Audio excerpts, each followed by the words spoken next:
Good afternoon, everyone. Welcome to NolaCon, and thank you for coming for my talk. I appreciate NolaCon for having me down here to speak. Let me jump right in. I want to start with giving a survey. I know it's first talk, we're just getting started, but I want some audience participation here because the intention of this talk is really to start a conversation. So when you hear the question, does DoD security work in the real world? How many people say yes? One, two, a few. How many people say no? Good. A couple brave souls. I like discussion and lively debate. How many people just want to wait and hear what I have to say about it? And how many of us just want to be somewhere else right now? All right. The reason this question came about, let me start with that. For about 10 years, I was in the PCI world as a QSA, and I had a customer, it's probably been almost, wait, where should I not be? That's better. Okay, I am now limited to where I can paste. No, I think I should be up this way. Is that the other room?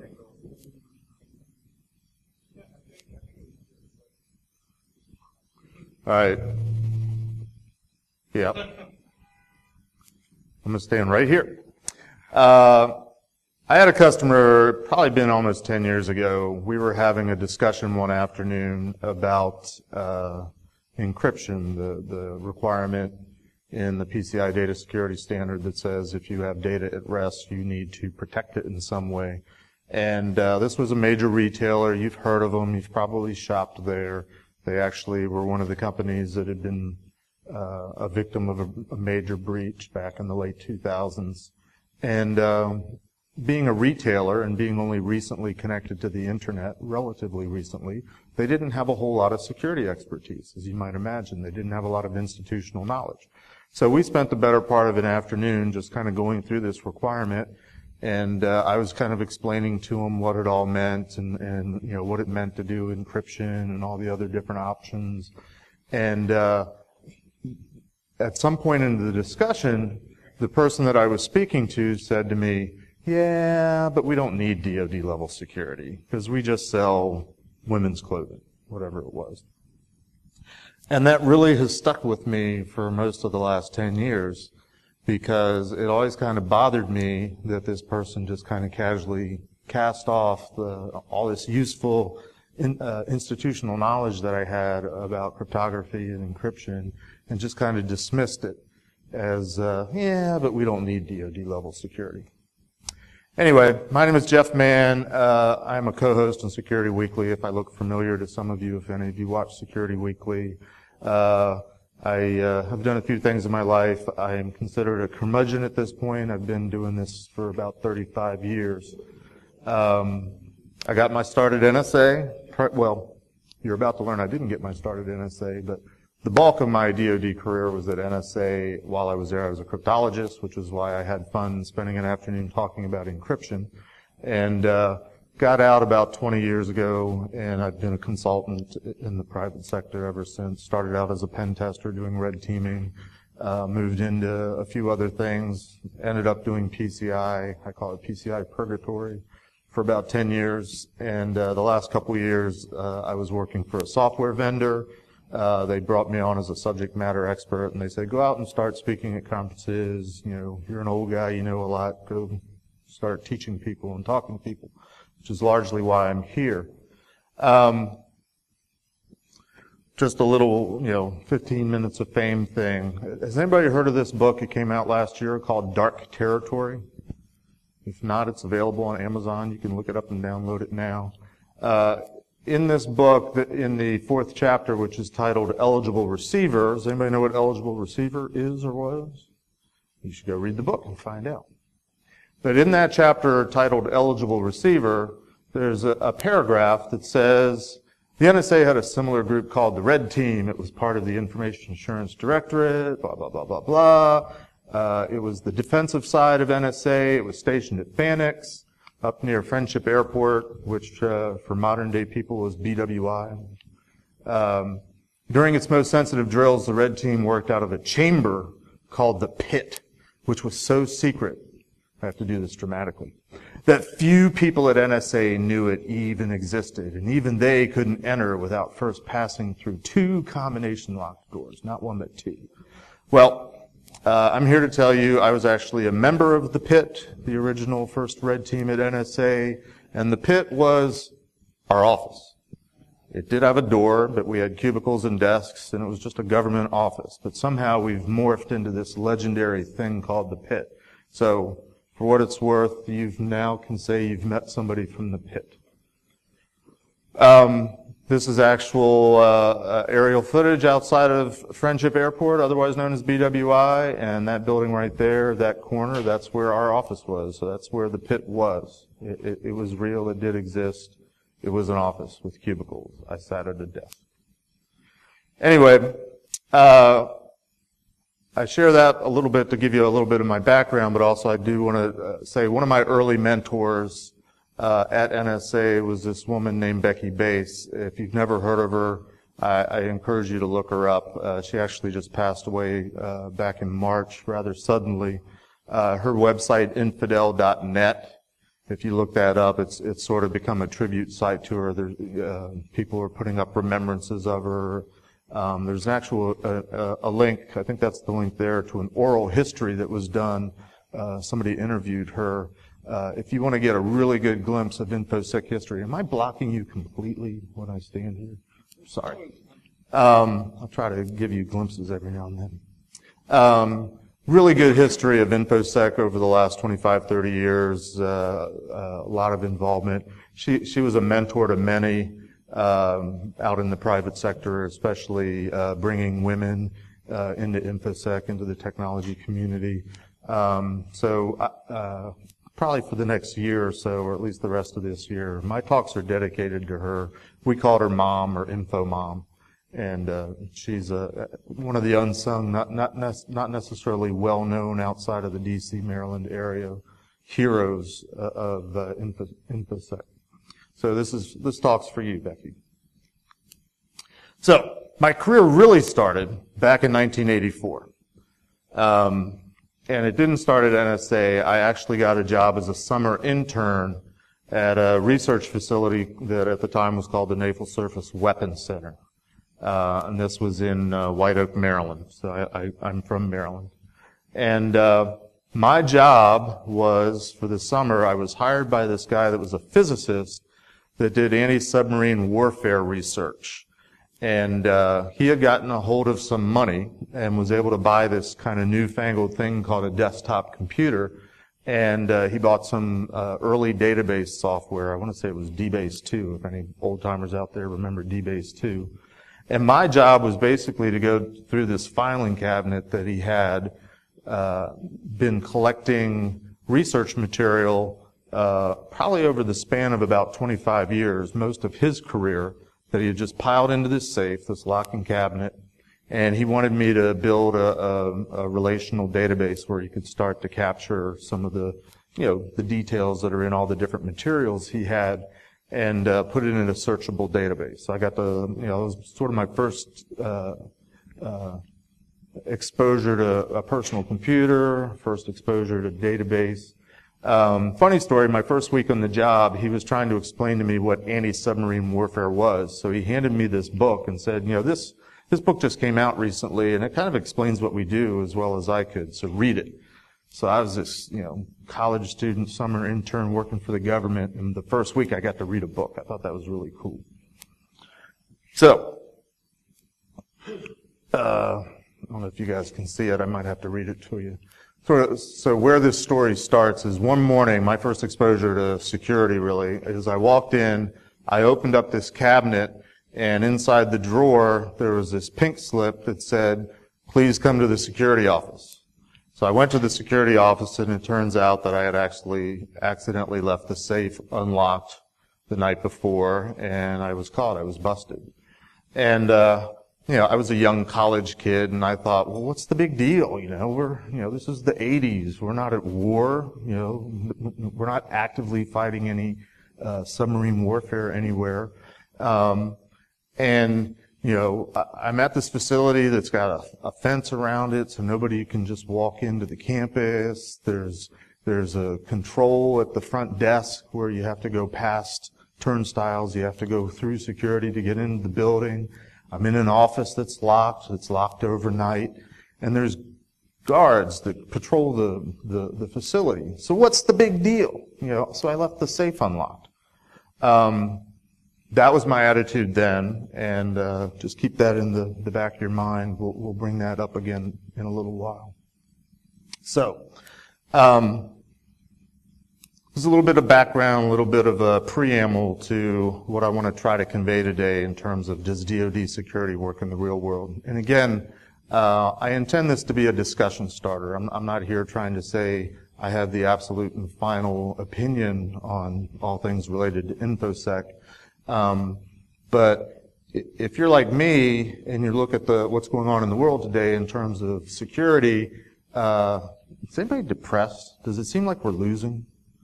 I get depressed a lot. I'm not clinically depressed, but I get irritated that I've got 35 years of experience and I try to teach people about security, and we somehow as a community and as an industry don't seem to be advancing things sometimes. We don't seem to be helping sometimes because time and time again, companies are being confronted with issues and breaches and problems. So what I wanted to do was, and still having this, well, we don't need DoD level security in the back of my mind from this person that told me this 8 or 9 years ago, I wanted to put together some thoughts and share it with you guys again as a discussion starter. My first thought is, in my experience when I start talking to people about DoD level security, I think a lot of people have the opinion, especially if you haven't worked for the DoD, that it's some ultra high, super secret, super secure, lots of technology, lots of cost and expense. It's this nth degree of security. I also like to throw in movie slides to my talks. Does anybody know what that movie is from? Very good. In my experience, when I was with the DoD, there were many facets to security. There were many different sub-disciplines, if you will, to security. And I've just tried to capture a few, and I tried to add a few. I Googled. I saw what new ones are out there. So I don't even know if I could tell you what all of those things are. But, and the government likes to abbreviate everything with 1 syllable or 2 syllable words. So ComSec is communication security. That's what it was called when I started at NSA. It later became information security or InfoSec. OPSEC is operational security. MSec is emission security. You get the idea. SIGINT, signals intelligence, satellite intelligence, communications intelligence, and on and on and on and on. A lot of different disciplines, a lot of different things go into DoD security. But the way I was taught, the way I was classically trained, was we learned this risk equation. And, this is not new. I'm sure most of you have at least heard of the risk equation, if not, have worked with it or somewhat familiar with it. And you can see some of the words in it. This certainly is what drives our security industry. We're all about vulnerabilities. We're a little bit about threats. We're talking about risks all the time. But the basic risk equation is you have this concept of if you're an organization, if you're an entity, if you're a country, if you're the DoD, the military, you have something that is at risk. There is some sort of risk to you. And that risk can be measured, and there's 1,000 different algorithms and calculations you can do. None of them are perfect, so I just try to simplify it. But risk is some sort of combination of the vulnerabilities that are present within your environment, the threats that are coming against your organization, and this combination is hopefully reduced by whatever you do in terms of security, what we used to call countermeasures. So, very simplistic algorithm, very simplistic equation, but the idea is you're trying to reduce risk, lower risk. And you have three options. You either reduce vulnerabilities, you reduce the threat, or you apply more countermeasures. Makes sense, right? As I was putting this together, it occurred to me the risk equation as it applies to the DoD, risk is most often in reference to human life.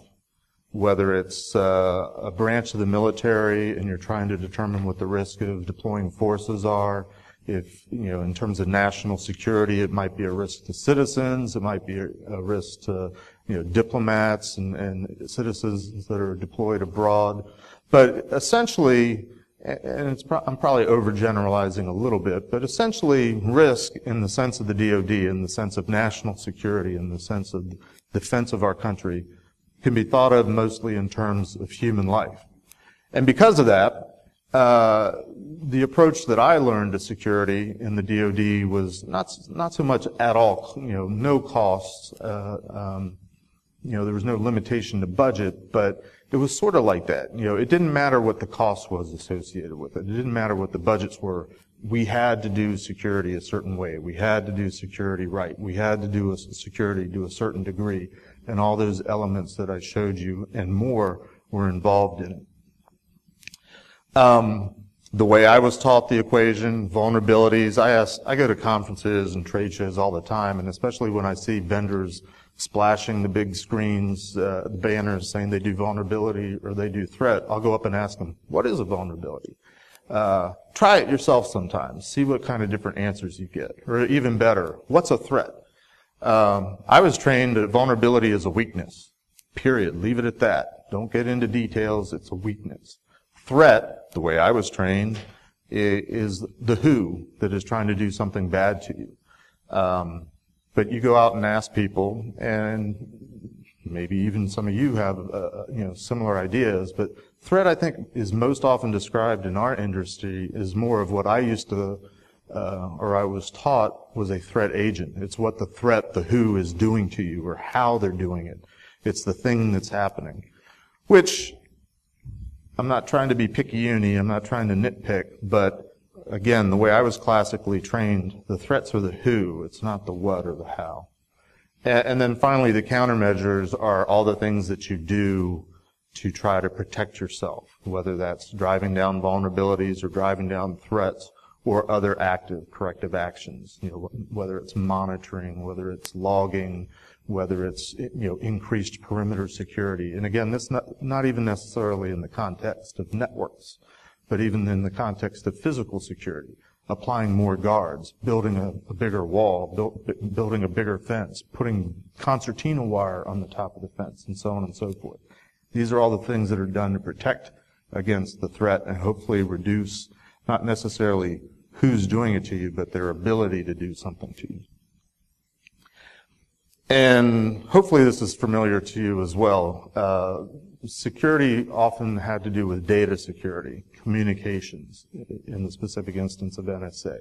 And we were classically trained that the way what could go wrong, what you're trying to do with protecting data, boils down to three different things: confidentiality, integrity, and availability.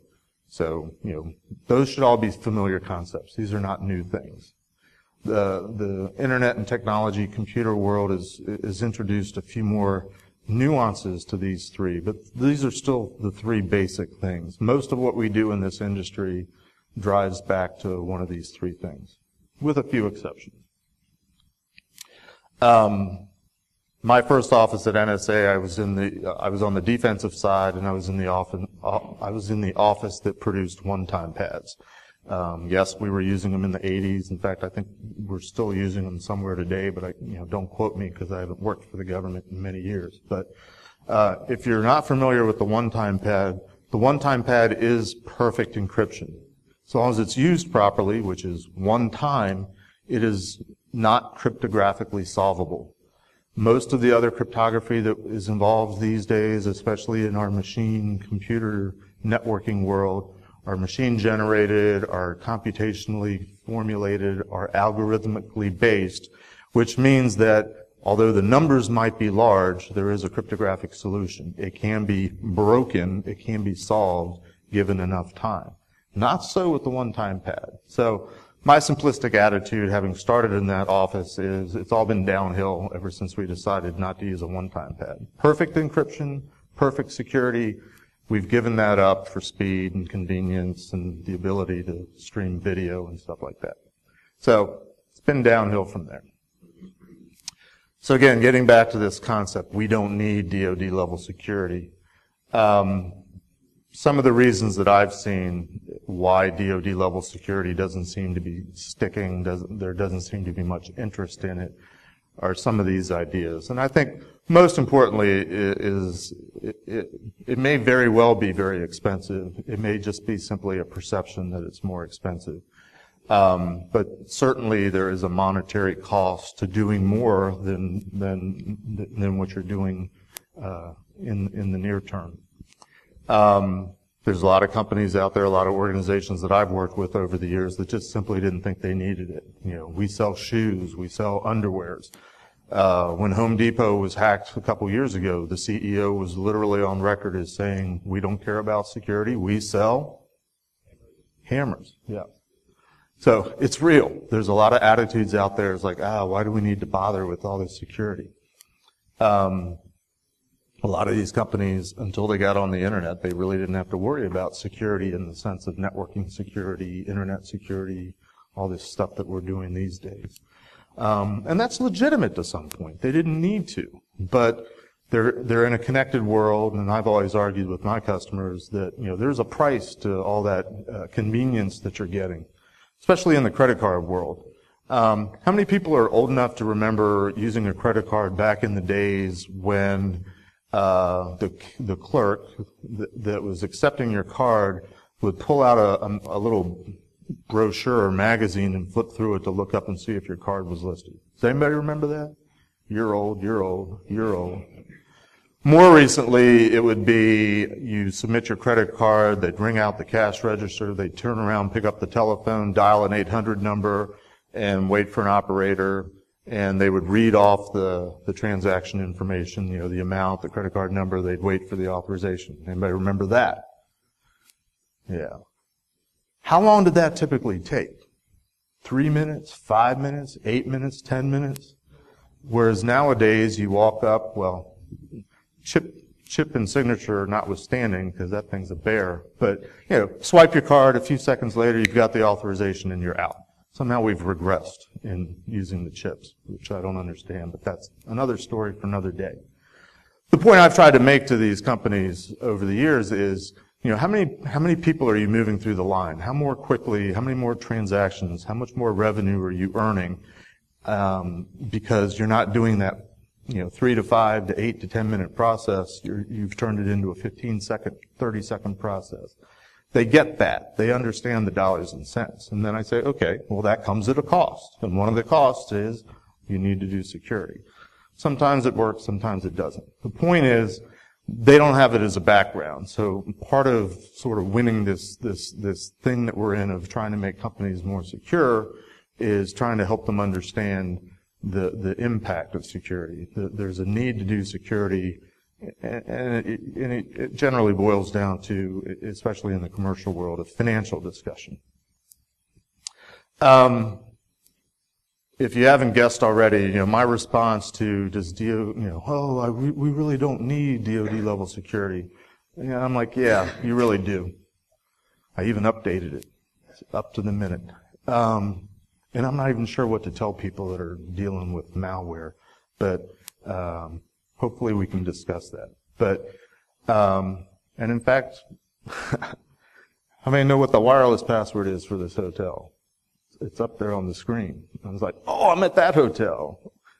Remind me not to use my credit card here anywhere, especially down at the bar. Cash only. Anyway, lots of companies continue to be getting breached. Companies that you wouldn't expect, you know, government, private sector, whatever, even security companies. It just seems to be going on and on and on. Target was interesting because in the PCI world, the last PCI organization I was working for, we were actually negotiating to be the assessors for Target. And they actually had a really good reputation for having a security staff, a rather large security staff. They had invested in the technology. They were doing all the right things. They were taking security and the standards seriously. And they got popped in an egregious way. And it turns out that they were missing a few things. And I think some of the things that they're missing goes back to the point that I'm hoping to make is there's something missing when you don't sort of have this mindset, this attitude about security. So let's move on.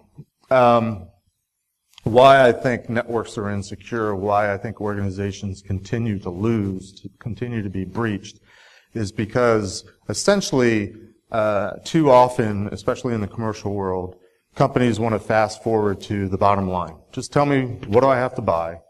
Where do I need to put it? How much is it going to cost? And then they make their decision. They kind of skip over the classical things that I and others that have come from the military, the DoD, have tried to teach over the years, and to some degree our industry has tried to teach, is that, you know, you need to put processes in place. You need to have some sort of policy or program. You need to have some organization and sense of what you're trying to accomplish. And they're like, yeah, that's boring. Tell me what I need to buy, and tell me where I need to put it. So, lots of different reasons, but they boil up, I think, to a couple different categories. And if we're honest with ourselves in our industry, I don't think we've helped a whole lot. And I'm not saying us individually, but you know, it's a whole lot easier if you're in sales and marketing for a security vendor to just you know, write up the sale. How many do you need? I think you need 6. This is how much, you know, it'll cost. You know, how many can I put you down for? Rather than walk through that complicated discussion. Or I was a consultant for many years. It's a whole lot easier to buy a product than it is to buy a consulting engagement where you end up with a written report where, in theory, some of the people that are your customer already knew what you were going to tell them. In fact, very often as a consultant, I would go in and say to certain people, even in the PCI times, what are you telling your management that they're not hearing? Because, especially with PCI, I said, I've got this cool cape that I wear, it says PCI, and your management will listen, because if it gets labeled PCI, they're going to do it. They're going to write the check just to make it go away. That was one of the ways I was able to win friends with IT and information security people. But it's not about the customers, it's about us. Again, using PCI as an example. Roughly 99% of the companies in the world that have to do PCI don't talk to a QSA, and yet the whole PCI ecosystem is hinged on the security expert being the QSA, and if you have a question, ask your QSA. If you're not sure of something, if you need an interpretation, if you need a risk-based conclusion drawn, ask your QSA. That's great if you're engaged with a QSA, but literally 99% of the companies out there don't talk to a QSA. Who are they left to talk to? Vendors. Vendors, in case you haven't figured it out yet, lie. Vendors, and I used to say that all the time, and I've learned, having worked for a vendor, that they're not always shamelessly lying. Sometimes they're just ignorant and unaware, and they don't know anything more than the customer, so they're just spouting off the buzzwords and the marketing pitches and the buyer personas and the use cases. There's this collective lack of understanding and knowledge in why are we doing this? What's this all about? And that's, I guess, what I'm trying to hammer home more than anything. So, just a few lessons of what I think we can do in terms of looking at DoD level security. There's probably more, and again, feel free to disagree with me, but these are some areas that I've thought about that I think we've sort of skipped or omitted or not emphasized enough as we try to do this thing we call InfoSec in today's world.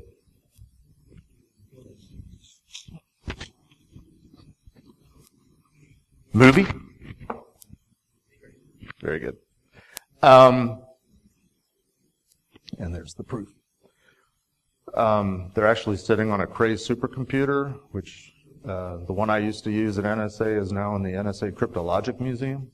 So that's ancient technology, but it used to rock because it was so fast. But anyway, the point of the movie Sneakers, the point of this conversation that the protagonist and the antagonist are having is that the world is at war, I'm paraphrasing, And the war is not being fought with bullets. It's being fought with data. It's all about the information. And I think that's true today as it's been for decades.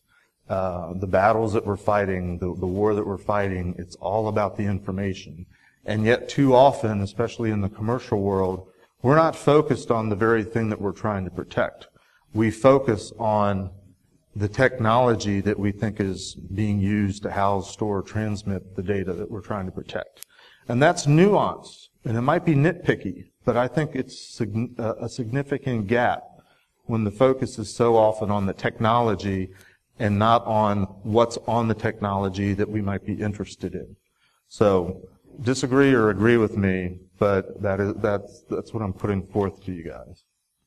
So in terms of the risk equation, when I think of the risk equation in the commercial world, what immediately gets added to this equation is money. Risk, as I said in the DoD, in terms of national security, can be expressed in human life. But risk in the real world is really dollars and cents. It really boils down to money. How much money are you standing to lose? How much money are you comfortable with being fined? What are the liabilities if you do or don't do certain things? And then, of course, to try to reduce your vulnerabilities costs money. To try to do something about your threats costs money. All the countermeasures that we do counts money. But because it's all about data, what I'm proposing is you need to understand the value of the data that you're trying to protect. In the DoD, in the military, in the government, there's this concept of data classification. Not a new concept. A lot of companies understand this, and they know that they have to do it because of whatever regulatory standard. But in the DoD, there is a big difference between secret, top secret, confidential. These were very distinct classifications that had very distinct differences in terms of data handling, data storage, data retention, that aren't, in my experience, matched in the commercial world. More often than not, when I've been out at a customer site and they are required to do data classification, it's sort of binary. It's company confidential or unclassified, we don't care about it. And so they could have lots of different types of data that they care about, but they just kind of lump it into one category. In the government, the best way that I can give you an analogy, and I'm just going to talk about it because I don't have a picture, is in the way that it was explained to me, and especially in terms of sort of the life expectancy, the value of data in terms of how long it's valuable data, was top secret information that has to be protected forever.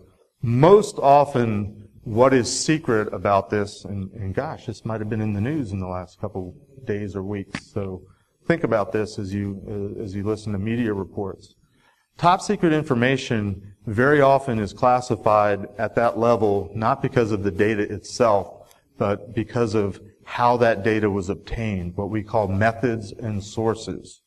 It's who knows that data, how many people in the world know that data, and or how was that data conveyed, in what circumstance. Sometimes it might be a conversation between 2 or 3 people inside a conference room in a certain building in a certain nation state that isn't ours.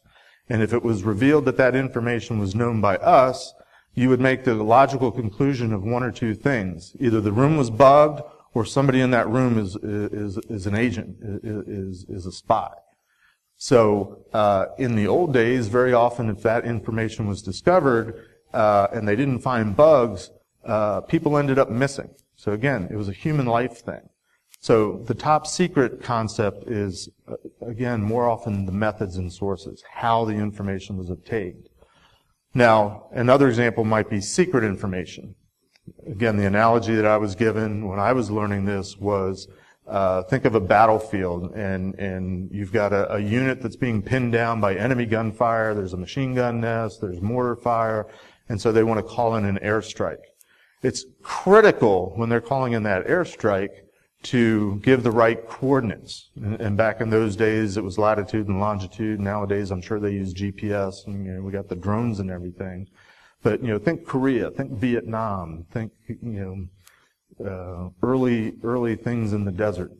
You call in an airstrike, it's really, really important that you get the coordinates right, so the bombs are dropping on the bad guy or the drones hitting the bad guy. But 30 minutes later, once the airstrike has come in, the fact that you were sending out those coordinates, it's not really that important. So the life expectancy is very short, and that drives down the classification. My point of all that is we don't really, in the commercial world, spend a whole lot of time distinguishing data and figuring out what the value is in terms of confidentiality, integrity, and availability. We tend to just blanket everything. We've got to protect the whole network, but we've got to protect everything at the same degree, to whatever degree we think is appropriate. We've got to eliminate all the vulnerabilities without understanding that this server over here, and of course it's now in the cloud, has vital research and development data that's under government contract, and it's vital to national security interests versus payroll for our employees, versus customer information that we're collecting.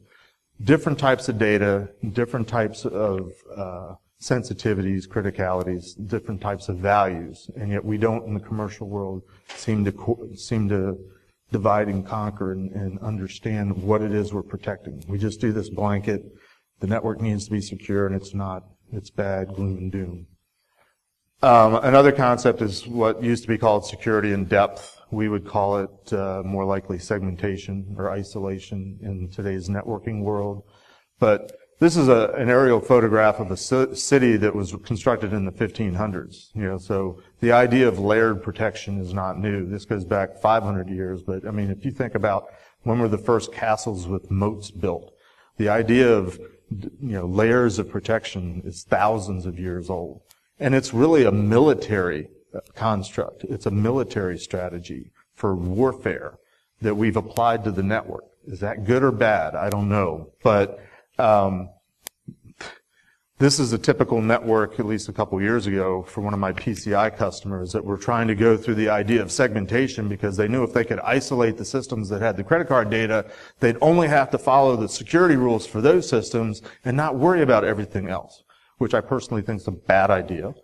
But, so this was the typical, back-end data center operations, office environment, a couple versions of their retail locations, and the red circles were the systems that were deemed to be housing or storing or processing credit card information.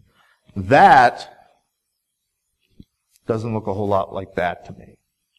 And that, these days, are now a lot of those environments are virtualized. A lot of those environments are cloud-based. A lot of the infrastructure is going to the cloud. So this whole idea of layered protection, I think it may be gone. It's certainly hard to figure it out. But I do agree that there's this idea of adding layers of security to your most sensitive data. The way we were taught was for the security of some systems or some data, it wasn't so much add the layers of protection so a bad guy could never get to it. It was make it more trouble than it's worth. Make it more expensive for the bad guy, and for us the bad guy was other nation states, to bother with trying to get at this particular set of data, this particular set of information. We actually used to evaluate systems, because I worked on the defensive side. We would evaluate the security of systems based on the projected cost of what it would take to break the system, because it's machine made, so it's computationally feasible. We would calculate the cost and compare that to what used to be the GNP, which is now usually the GDP, which is how you measure the economic wealth of a country, which again is another discussion. It used to be GNP. We would calculate it against a certain nation state's GNP and say, are they going to spend that much money to try to get to this data, yes or no? If the answer was no, we were done, move on. It wasn't necessarily perfect security. It was more expensive than what it was worth. And that was sometimes applying layers of security. The biggest thing, though, is that upon reflection back to my beginning days of being involved in the government was, as I looked back, I realized when I went to work for this research facility back in the 80s that there was this culture of security.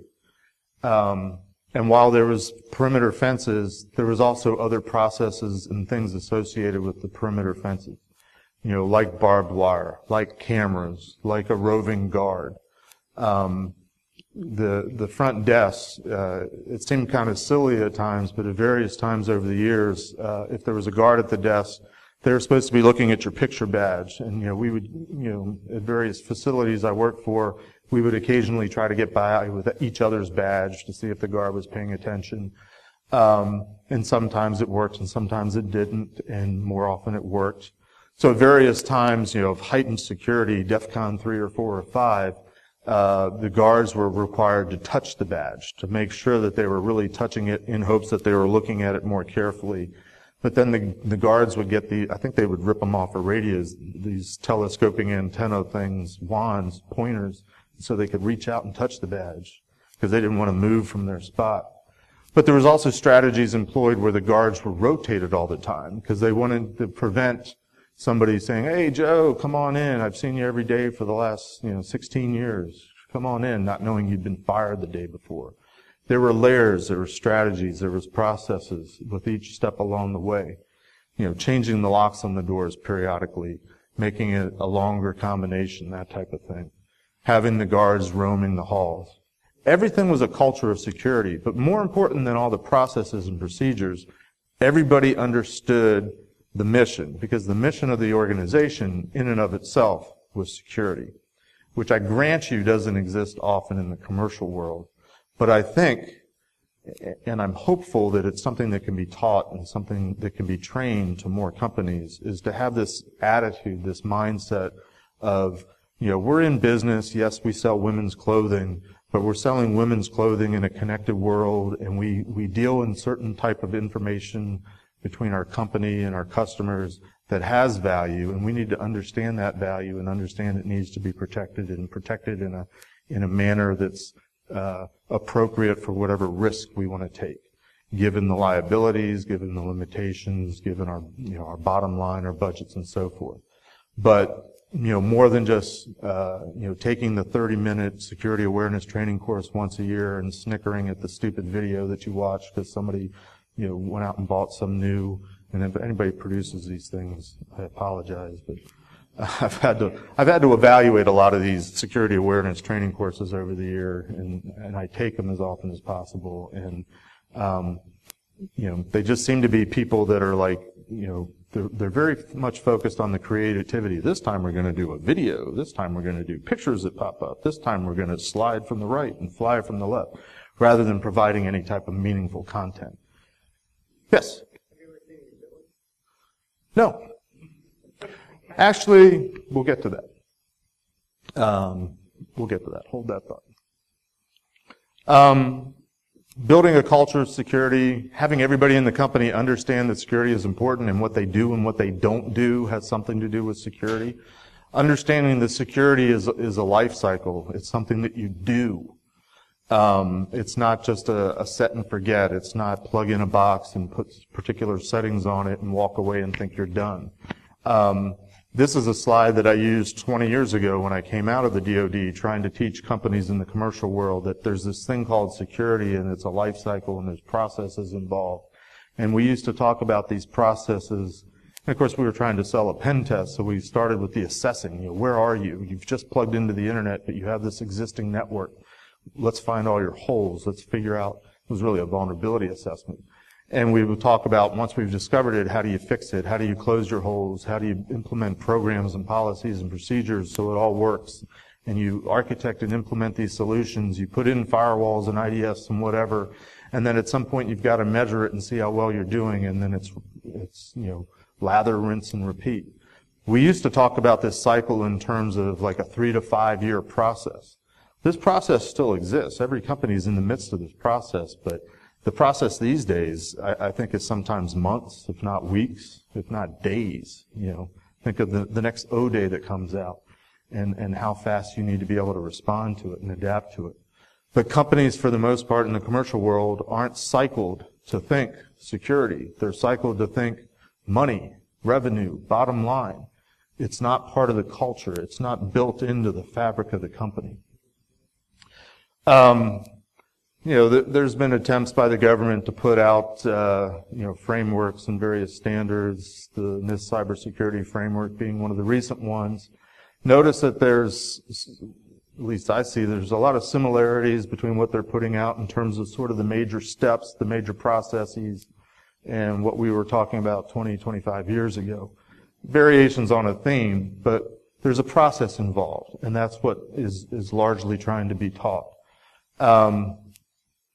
You need to know where you are. You need to have policies and strategies. You need to have this culture of security built into companies. And we as practitioners, if not for our own company, if we're in a role where we talk to other companies as customers, we need to teach this. We need to hammer this home. We need to build this in, because I think this is more than any technical solution, any strategy, any new box or widget or blinky thing that you put out there is what's really going to make a difference ultimately.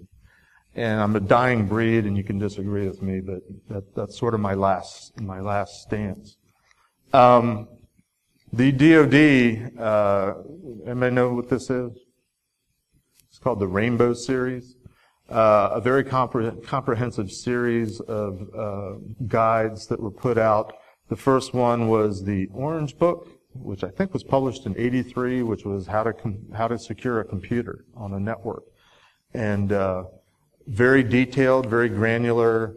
Every aspect, everything you could possibly think of. Everybody that used to have to deal with it laughed because it was very comprehensive, but everybody conceded nobody's ever going to be able to do this because there's just too much here. And that's when it was just 4 or 5 of them. I don't even know what all of those are, but as new technologies emerged, another guide was produced. So the DoD gave us that, but, and I apologize you can't see this. I saw this on LinkedIn probably 2 months ago. Somebody mapped it out. You can find it if you Google CISO Mind Map. These are all the disciplines, sort of the major areas and all the detailed things that a CISO is supposed to know in order to be able to do his job in today's modern organization. And I would submit to you that all that fine print that you can't really read, but if you Google it later, you'll be able to find the details. Probably 95% of those are tied to a specific technology product, which again I think is missing the point when all you do is know how to throw different technology at this problem.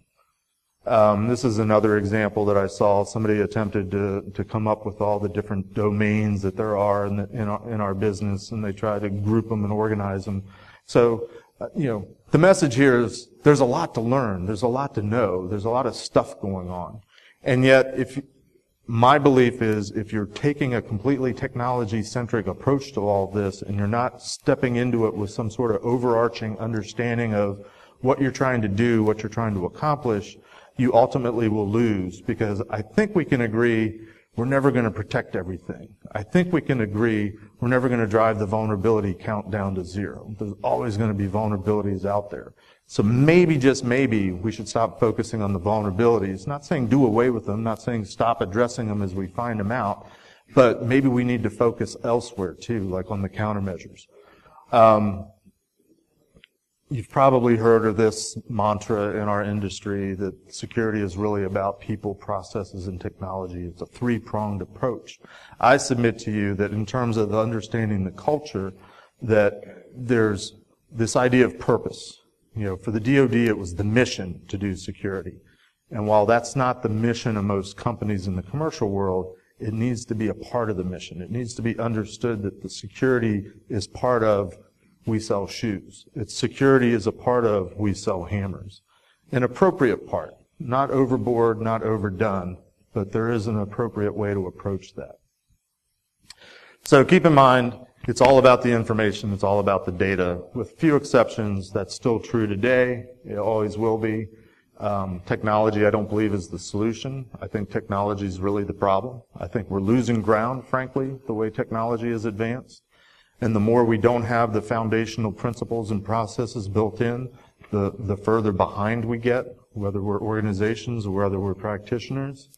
Remember, security is not some place that you get to. It's a lifestyle. I say it's a verb. It's something you do. And I think you can hold me to it, but I didn't say that word once, did I, in this presentation? Knowledge and awareness is key. So to answer your question, just a quick word about the company that's sponsoring me. A company called Cyberarey. They've been around for about 1.5 years now. They're dedicated to providing open source learning and training in the area of information security. You can sign up for free. You can take hours and hours of free training. There's lots of pre-certification things you can do. They have things that you do pay for, like various labs and detailed stuff, but I think at a personal level, it's like maybe $9 a month. So something around $100 a year, you can get lots and lots of training. They just celebrated last week hitting the 1 million subscriber mark. So they've got 1 million people that are signed up taking free training. Going all the way back to the beginning, when I said this talk was dedicated to my mentor, Becky Bass, those of us that are curmudgeons, we've sort of agreed that trying to backfill the void that is left with the passing of Becky Bass is very difficult, but all of us need to do our part. So, we that are sort of the old timers and the gatekeepers of all this institutional knowledge, we're committed to sharing that knowledge with the community as much as possible. It's one of the reasons why I come out and speak. I've got a head full of, sometimes my wife thinks, useless knowledge, but I want to share it with you because security is this huge nebulous thing that needs to be understood beyond all the fun technology things that we do and all the fun hacking things we do. And I'm convinced more than anything at the end of the week, at the end of the day, at the end of our existence, knowledge is the only way that we're ever going to really advance this thing forward. So, to answer your question, have I seen great training, good training? Look there. You might find something that's pretty decent. In fact, I've got a course up there that was put up there. I teach a course at Cyberarey on effective communication skills because I've heard a lot of people at these cons over the years talking about knowing all the answers, and I keep thinking, if you know the answer and you're working for a company that's got an issue and you're not getting the point across to them, maybe you're the problem. And maybe the problem is you're not communicating it well. So I took my 20 years of consulting knowledge and wrapped it into a course that's hopefully a little bit humorous. I got to wear my Jedi master costume for the whole thing. They thought it was cool. I didn't think I'd get away with it, but they let me do it. So if nothing else, go check out my course. I have no idea what we're doing on time, but is there time for questions or comments as I see people walking in? Comments, questions, pushback. Yes? You're a risk equation. Yes. Can you go back to that? I can try. You want the first one or the second one? Good. There you go. So, what about likelihood? Great question. A layer that I didn't add for simplicity's sake, but yeah, I basically when I was taught risk equations in the DoD, it was there was always two versions considered. One was the likelihood that something was going to be attacked, so the likelihood of compromise, and the second was the likelihood of success. If somebody were to try to, do something to this, what's the likelihood that they would succeed? So, when we were trying to map this out, and I could geek out and probably maybe I will do a talk on the risk equation someday, but we kind of mapped it out in a four-square, which I kind of refuse to do because there's a certain company that I don't like that misuses four squares. We won't get into that. But yeah, risk can be very complicated and it's very nebulous, but when you're talking to C-level people at an organization and you start talking dollars and cents, that's usually when they can start paying attention. So I just, one of my Jedi mind tricks is to just simplify, break it down because a lot of people get caught up in the minutiae and details, and most people don't understand, don't care, just what's the bottom line. Any other questions or comments? Yes? Just asking sort of a reading, if you have one, but you started off, you mentioned about just anti-submarine warfare.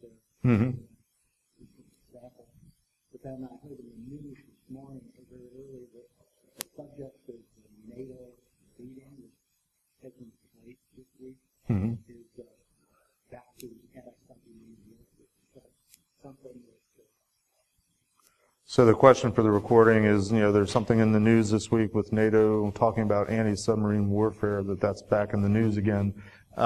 Submarines carry nukes. So I'm not familiar with, the details, but my guess is it's because submarines carry nukes that they're in the news again.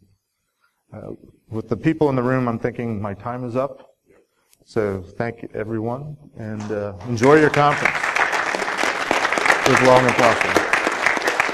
And I've got stickers if you want them. I've got some Cyberarey stickers and some Security Weekly Hack Naked stickers up here.